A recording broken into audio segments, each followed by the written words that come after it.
Hey YouTube, welcome back to the channel. We're gonna be doing the same thing we did last time, and that is doing a gameplay review, a full gameplay review of the games that I am playing right now in solo queue. And this current elo is gold-ish to low platish right now. So it's still low elo, unfortunately, but for those of you who are in bronze, silver, and low gold, some of these things might apply to you.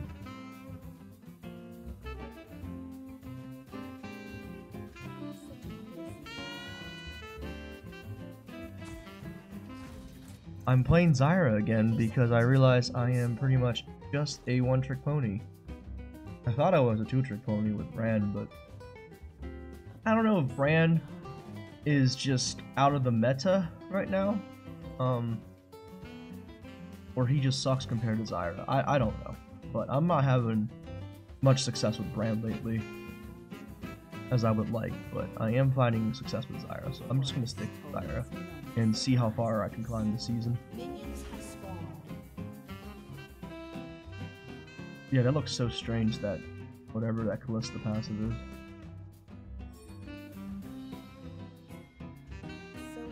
My mindset is I planted seeds in the lane so I can walk back to it, hopefully catch the seeds, spawn some plants, and the plants will attack the wave, and that will help us push the wave. But this is after I leash because I'm a good support.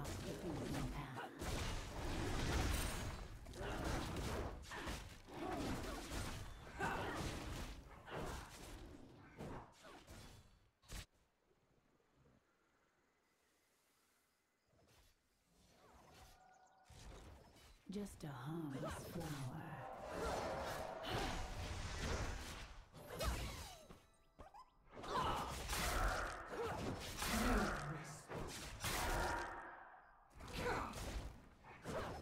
Wait until my seeds take root. Notice how I'm standing on that dying minion, and that allows me to trade with Zyra if she goes for the CS.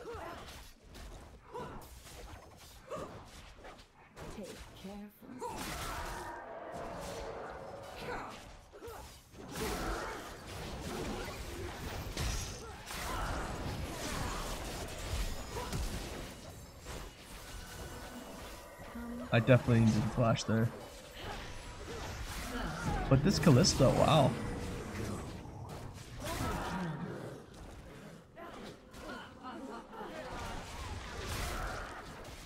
Death is in the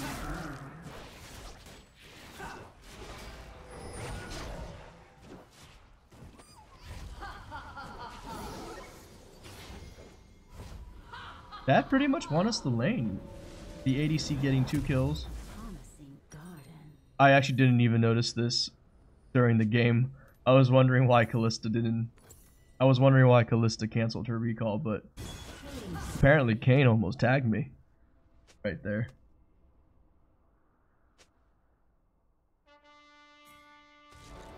That's why he was typing all those rage letters. My ping went up to 400. Sure, buddy. Blame it on the ping. I'm sitting at 35 MS right now. That's not very good, is it? I put a pink word there because I wanted to establish some bush vision control, and that's gonna help scare off Thresh and scare off Zyra from pushing into the bush if they can't see into it. I mean, the last thing you want is Thresh up in your bush, up near your tower, because then it just extends his zone of control by the bush and whatever length that he can hit his chain with.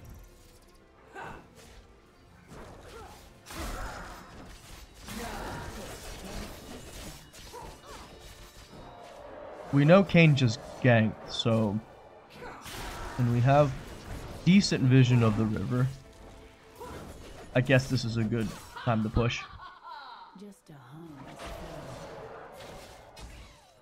Right now, all I'm thinking about is I need to worry about Kane, and I need to worry about a singed teleport, and I need to worry about the Thresh hook.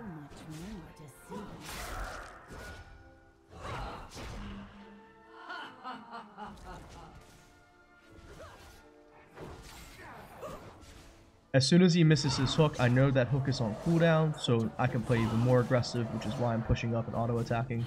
Oh, there's Kane.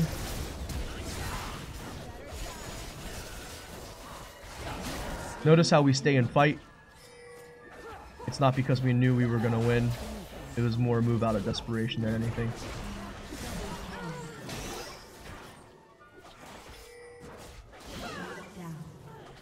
Yeah. This pretty much shows you that sometimes you just gotta solo YOLO it. Had I ran away there, Ballista would have died. They would have shoved the wave in, and we would have lost the cannon creep wave.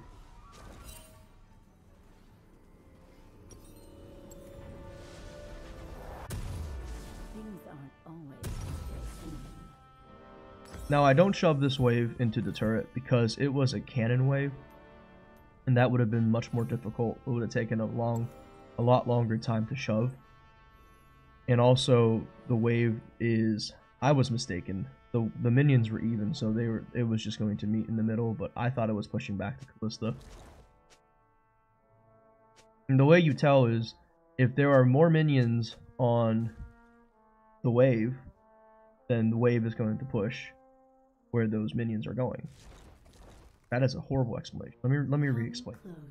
The wave will push if there's more minions, basically, and that applies for your wave and the enemy wave.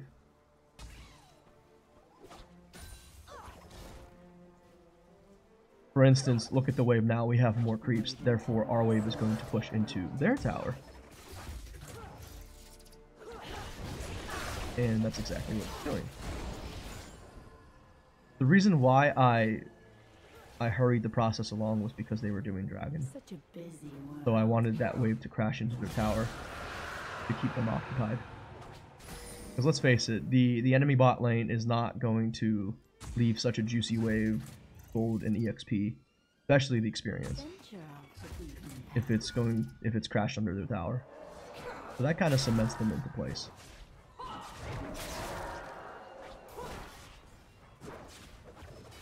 We are super ahead right now in bot lane, so we can afford to play aggressive. I bought a sightstone. That allows me to light up the river and the bushes. So if you look at the mini-map, all I have to do is once every moment, take a look at the mini-map, see if our flanks are secure, and ping if necessary, and that allows us to play super aggressive and push them under tower. Because they are shoved under tower, that's not good. But look at that, we are so far ahead that Ballista is pretty much just tanking tower shots at this point. But yeah, so pushing them under tower, it causes Zyra to miss CS hopefully. It allows us to apply more pressure. And also, if Vi decides to come down here, while our wave is crashing through the tower, we can have a potential 3-man dive.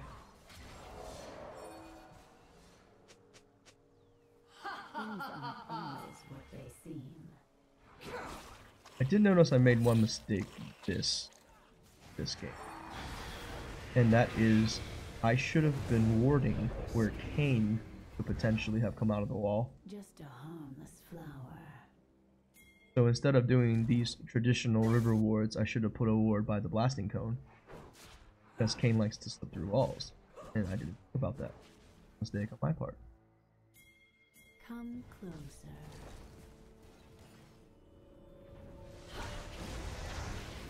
I was just trying to stop Zyra's recall there.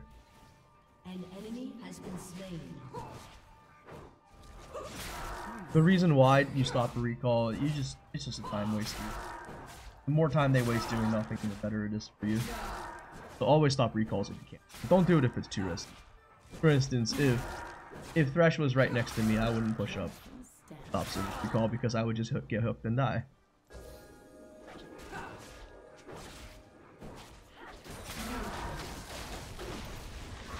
Thresh ate that one pretty good.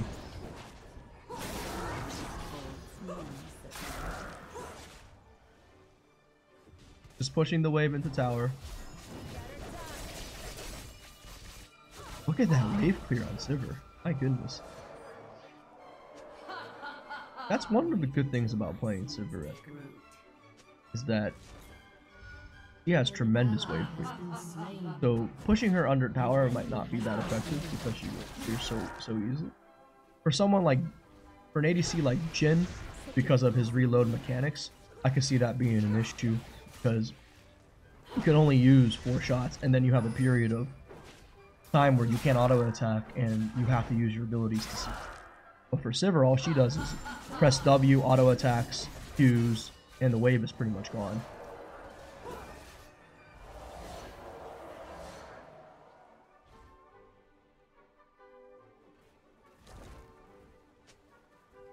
So much more to see. My mindset right now is that we're so far ahead, I need to step up and zone the enemy bot lane off of these dying minions so they don't get EXP and they definitely don't get gold. And that'll just extend our lead even further in the bot lane. What I should do right now is put that pink ward in the bush there by the river because we don't have any vision or in a pretty forward spot, right? So if Kane came down, we could be in trouble.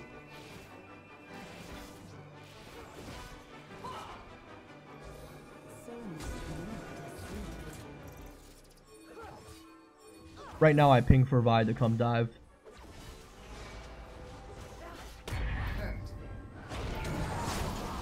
But it ends up being really sloppy. I guess I could have tanked one more tower shot there. But I didn't.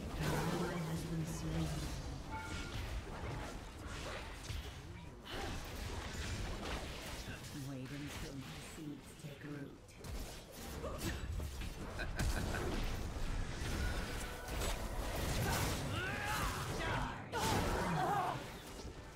An enemy has been slain. That's good for Kalista, bad for me. I shouldn't have died there. Me dying gave their team a bounty, a shutdown bonus. And that just helps get their team back in the game. The forest holds many surprises.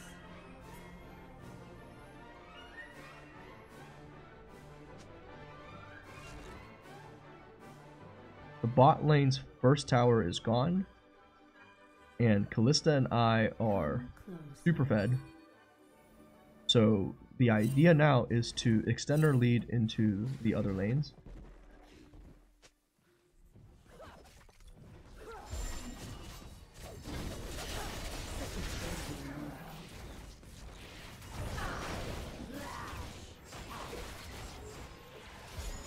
I didn't want to walk up because there was a wave crashing into bot tower, and also I didn't want to give away that they were doing dragon, because sometimes it's really obvious if they see me walking towards dragon, you know, why is the support going towards the Drake?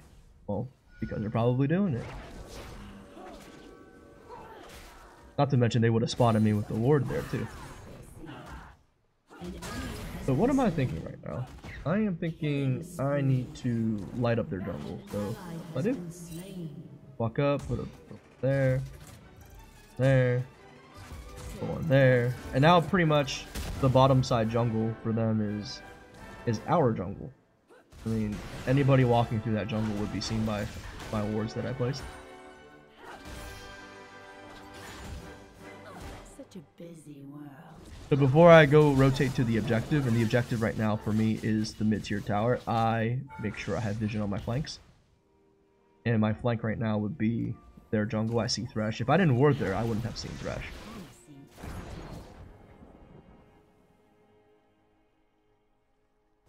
I'm thinking in my head, right now what I need to do is get that mid tower down as soon as possible.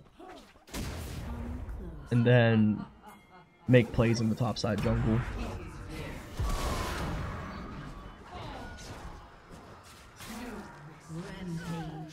That was a pretty good flash, huh? But he ends up dying anyways.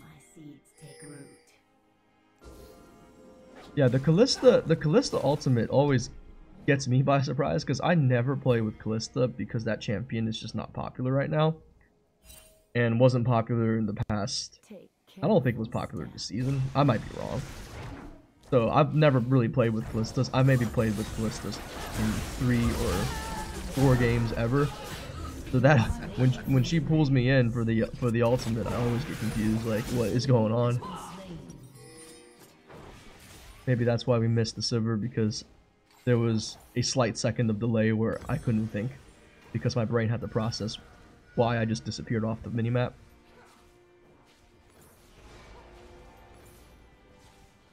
I died there, but that's okay. We ended up trading 2 for me, so 2 for 1, and I didn't give any shutdown gold there, so my death as a support is definitely worth the death of a carry, especially Katarina, and we take a tower with that. So that was definitely a good trade, and that's all League of Legends is a game of trading. Yeah, it's just trading advantages here and disadvantages here and there, and making calculated risks, and the team that ends up positive on their trades ends up with a higher advantage and wins the game. So if you think about League of Legends like that, then that should help you in your mindset of what to do, because I know a lot of the times when I was in silver and when I was in gold, I sometimes didn't know what, I mean, even now, most of the times, I have no idea what I'm doing. Like, what am I supposed to be doing right now? And why am I shuffling in the top lane when I should be somewhere else? And that's probably why I'm not diamond right now. Because I'm an idiot. Yeah, we took down bot tower, took down mid tower. We have vision in the top side jungle, in the top side river.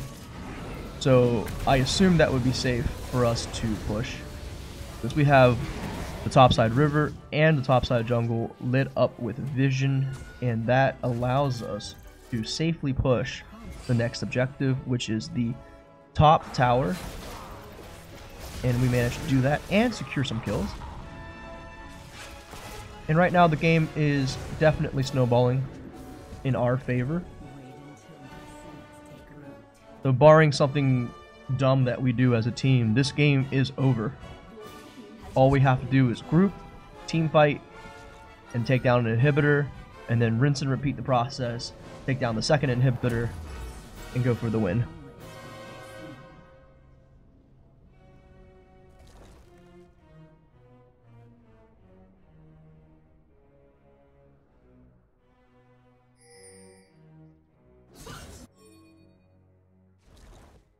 Venture off the beaten path.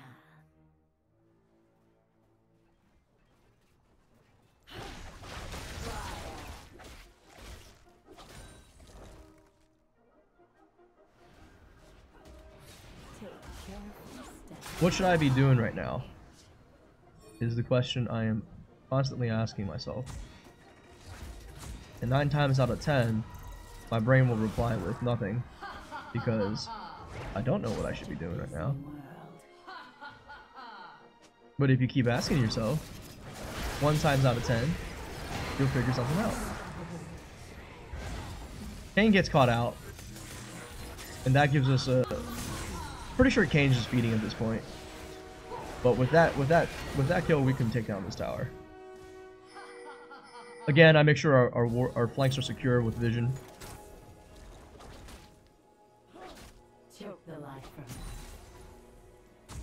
And notice Dragon's coming up too, so we need to be playing on the bottom side of the map.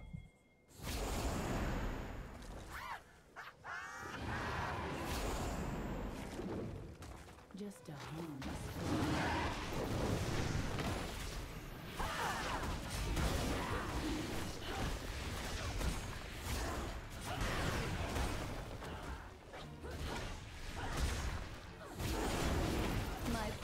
Those two in bot lane are about to get 4-man dove. What they should have done was not pressure the tower and just follow us to Dragon.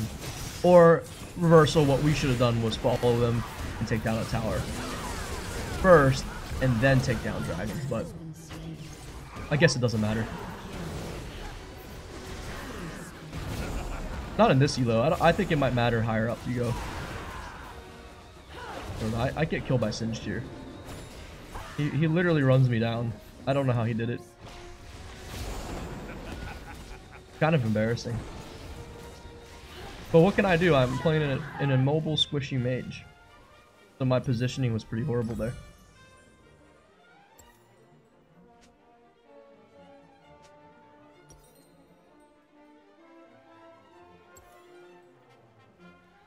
If you look at the minimap right now, every time you die during this time of respawn, you should do a little self-reflection and look at the minimap. So if you look at the minimap, make sure you pay attention to where the waves are. And right now, bot wave is pushing to their second tower. Nasus in top lane. Lista's pushing down mid tower.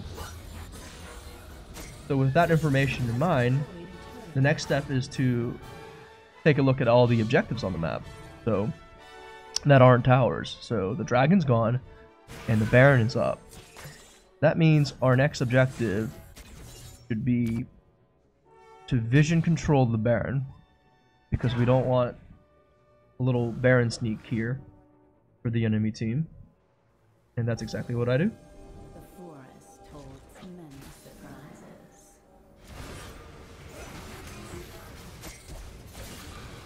That's exactly what I do after I get these kills that I don't get. A promising garden.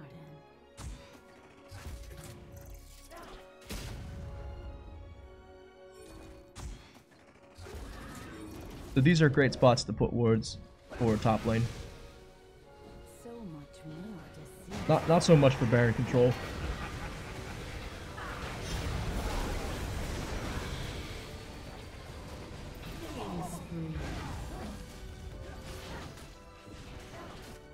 Three of your teammates are dead. That means there's 5 of us and 2 of them. And this is a free tower for us.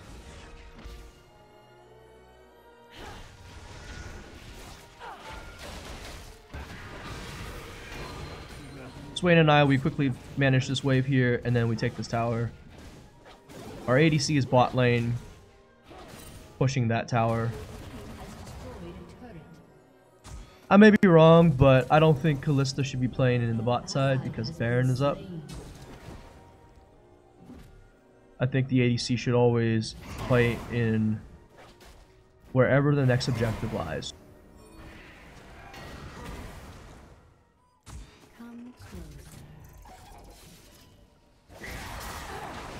If there's a fire dragon up, play towards the bot side. If there's Baron up, play towards the top side.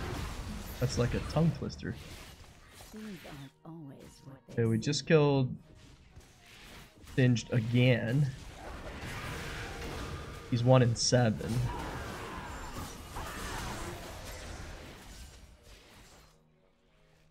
Venture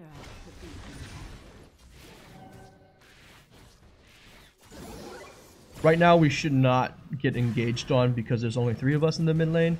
And that's because Nasus is split pushing and our ADC is back at base. So if we get dove on right now, even though we're ahead, chances are we'll lose. And that would be a big throw. Which is why the 3 of us in the lane are playing sort of passive and I'm standing way back here. If I stand any closer, I will get engaged on by, let's think.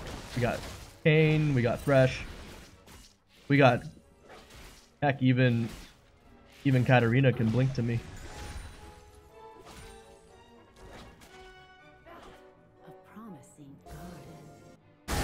Yeah.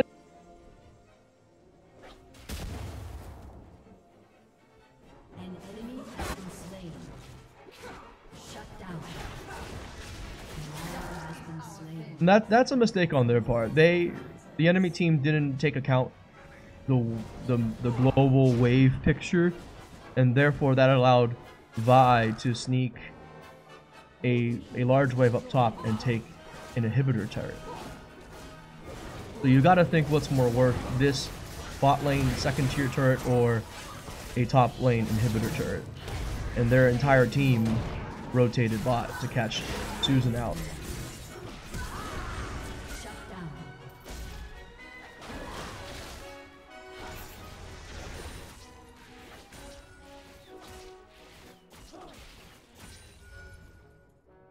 Yeah, I'm thinking to myself, well, let's get the hell out of here. Come close. We have no mana and no teammates.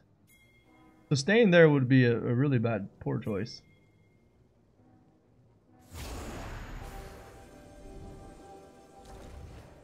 Venture off the beaten path.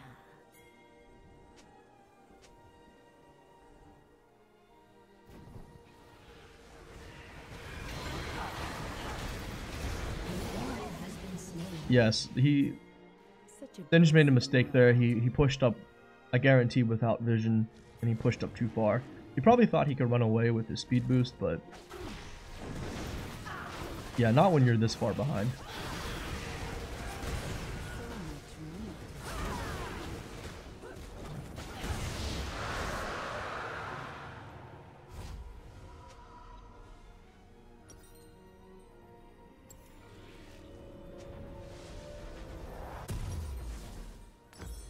Things aren't always what they seem.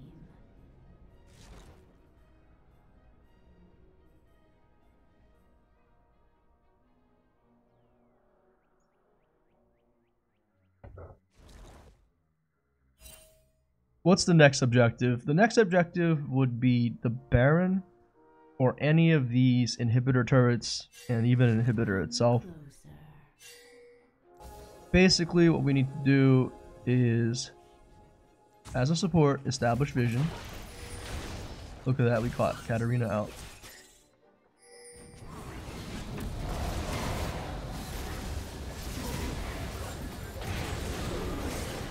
Yeah, their team knows how to rotate pretty dang well here, but we are just so far ahead. I mean, I'm 7-3. I had just bought a void staff, so there's another power spike for me. And Nasus and I were able to kill their entire team, while 3 of them are bot lane pushing down the turret and inhibitor. And at this point, I pinged to end, but I was mistaken because we couldn't end just yet. Couldn't end just yet. So we opt to take the mid inhibitor turret and the mid inhibitor. At which point, they get engaged on and we wipe them again.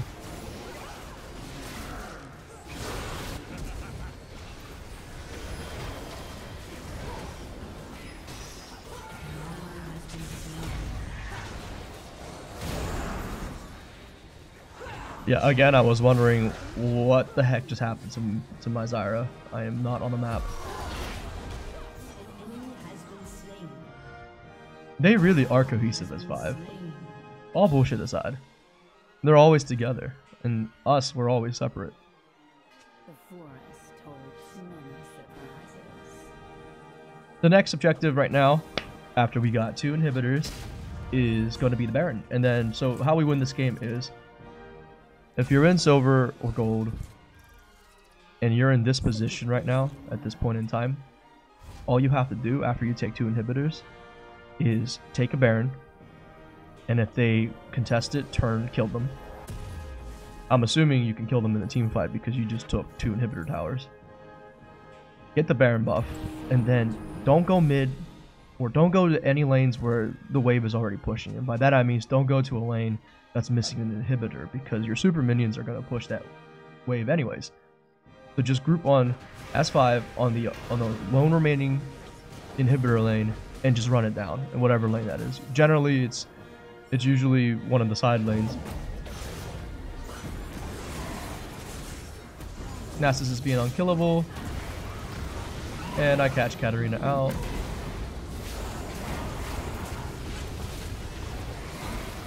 And that should be game right there.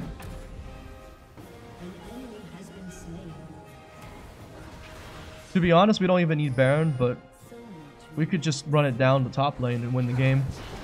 But why not? Why not? Let's get Baron. Just in case.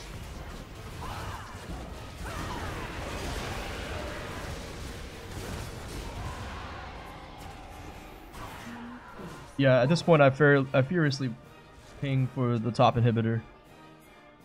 All we need to do is group S5 and run it down top lane and then win the game.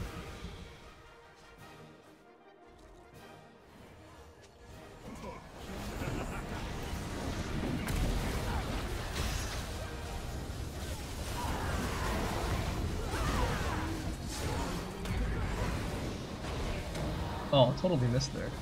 That wasn't bad. I think we wipe here. Due to this, this Singe. Absolutely murking me. Yeah, what an unfortunate flip through. Yeah. That, my friends, is how you throw 101. You do stupid stuff like that. With Baron buff, nonetheless. And you give the enemy a chance to get more gold. Potentially, well, think of it this way, with the gold they're getting right now, in the 30-odd seconds that our team is dead, you know, that they could potentially finish an item that they were building towards. And with that item comes extra survivability or extra damage, or both. And that can influence your next team fight. But yeah, every bit of gold matters because the game there's only 6 items in the game. If you think of it that way, each item is 1/6 of your power. Actually, that's a really good way to think about it. Each item slot is 1/6 of your character's power, your champion's power. So if you allow someone to finish an item, they get 1/6 stronger.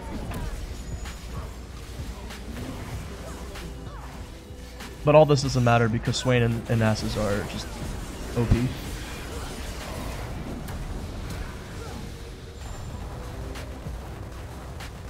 Yeah, with this we finish our first ranked win in Plat 5. And we're going to continue solo queuing and see how high we go this season. But I hope you enjoyed and learned something. Hopefully this helps you out. If not, please leave a comment below letting me know what you want to look at. But anyways, thanks again for watching, and I'll see you on the next one.